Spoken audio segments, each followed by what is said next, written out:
Hello, this is Victor at RestoringMercedes.com. Today I'm working on some keys here, and that's not the usual thing that I work on, but yeah, sometimes from time to time I do this. But long story short, now we have three keys here. The original key came from a 97 G-wagen diesel European import. So now the problem was with the drive authorization system, because although it's non-chipped car yet, I mean there is no chip inside the key, but there is a red and green light on the mirror, rear view mirror, so that means that it has drive authorization, first generation DAS. Okay, long story short, so that key was dead, so the car won't start. So I received three keys here, and one key was original to the vehicle, but it did not work. It did not blink at all. Like this one, it blinks as you see it. It blinks because, well, it used to be a working key. So one was original, and there were two donors. Now, two donor keys. First donor key was this piece right here. This is the slim blade. That's usually found in like 190s and MLs and what have you. Single button. Actually, MLs would have three buttons, but whatever. So there was this one. There was the one that has the white blade, I call them. Was another donor key, and the original. So what did we do? So now this one right here, this case, I mean, first of all, I want to make the video just to remember the sequence of all this like job that was done. So just like it's all in one frame. Now this one right here came with the flat blade, but the board inside was identical to the original that came from the original key, the original key fob. Okay, so that's fine. They're like identical. Now the other donor key, it's this one right here. It came with the blade that was wide enough. I mean, but the blade from this one was a little shorter. Okay, so it won't fit in the case, so I had to grind the case down so I can put the blade in. But the board from this one,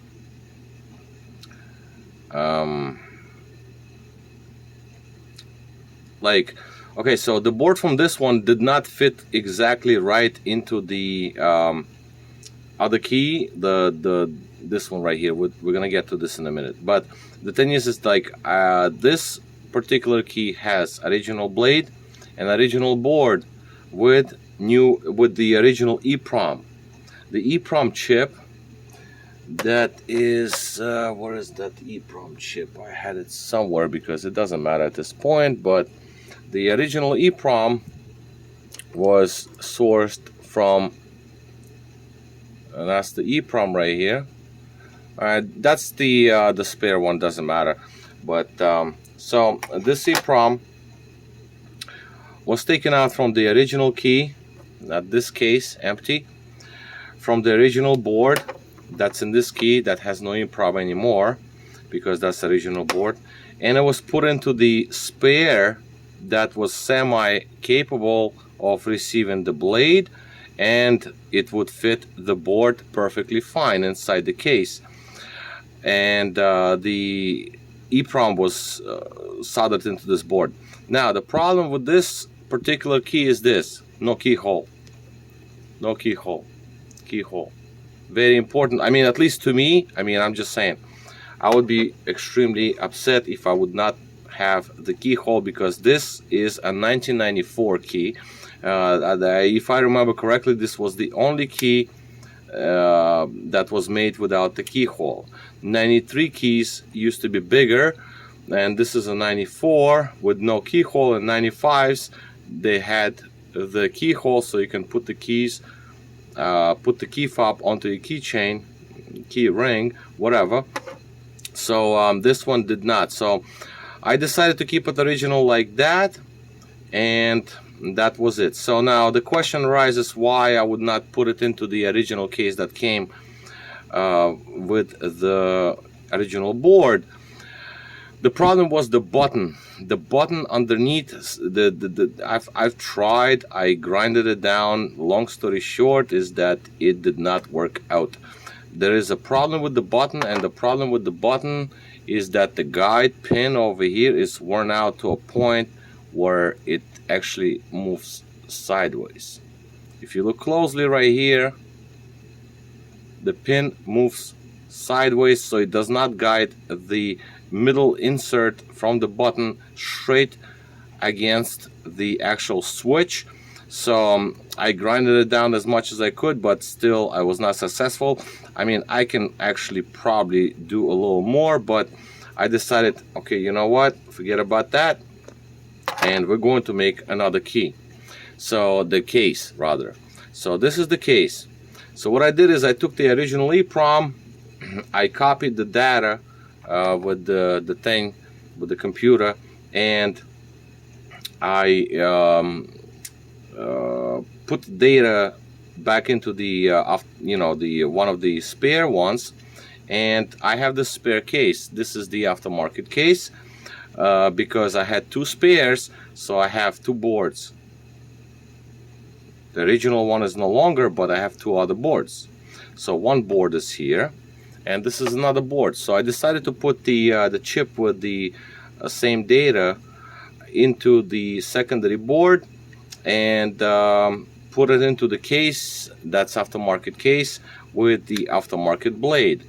And the blade is uncut, as you can see it. The only problem with the blade that's uncut is that it's thicker for some reason. I don't know why, but it is a little thicker, but maybe this one is worn out badly. So I decided to do is this. I decided to have the board with the same copy of the chip into this board. It works, it's fine, and leave the blade uncut, and I'm going to glue it all together now so it doesn't separate. As you can see, it's still not glued. And then if anything, this can be all grinded down to fit into the keyhole of the original vehicle. All right, so this is the original blade. As you can see clearly, even on video, you can see it's the original one is thinner than the aftermarket one. But worst comes to worst, I mean, if everything goes well, I mean, this can be the cotter pin can be pushed out, and then the original blade can be installed into this case, but it needs modification. But long story short, so this is the idea. So we're trying to make two keys. This is going to be the original one, the best I can do without the keyhole. This is going to have the copy of the information, the file from the original EEPROM, right? That's installed into this key. This key has original EEPROM. This board is not exactly same as this board, but the EEPROM chip is on the other side of this board, but the main chip is the same, so it doesn't matter. It's just like the schematics are different. It's okay. But if, long story short, if it comes down to that this blade cannot be cut, right, then we can take this blade out and install it into this case. So you have the nice case with the proper functioning button, like you push it, it hits the switch. Same here. So they work. So this is where I am. So we're gonna have out of 3, we're gonna have 2, and I'm still debating, should I glue this before the key is taken to the locksmith to be cut? I don't know yet. Okay, so well, anyway, so let's take a look at this one. This one blinks now because this key right here has different case. That's not original. The light is not going to be, I had to modify it, so the blinking is going to be very faint. As you can see, the red light is not as bright as on the other one. And as a matter of fact, I think I made a mistake. I mean, this is the one that's aftermarket over here. So, but I have the factory case. Well, anyway, as you can see, this one blinks much brighter. In any event, both keys has the same EEPROM and whatnot. So now it's coming down to the actual blade. So, and this says donor on it because the blade is obviously a donor blade that's not going to fit the vehicle. That's going to be discarded. This thing was in the box, Chinese one. Well, you know, quality is questionable, but it does not even fit the vehicle because we have the wide blade like that, and by any means you cannot make this blade to look like this, right? This is the blank, right? And this is another blank right here, but this blank is thicker in terms of the thickness of the blade.